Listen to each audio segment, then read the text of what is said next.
કૃષ્ણ। જો આજે 11 છે એટલે આપણે ઠાકોરજી માટે ઠંડાઈ બનાવીએ છીએ।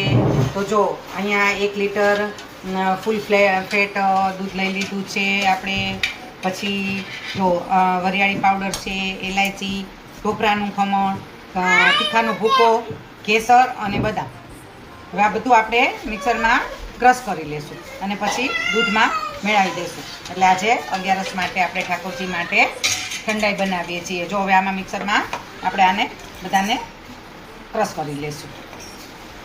જો આપણે મિક્સરમાં ક્રશ કરી લીધું છે અધકચરું, બરાબર।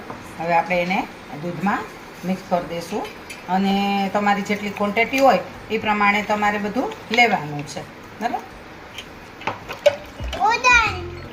જો આપણે આ ઠંડાઈ ઠાકોરજી માટે રેડી છે।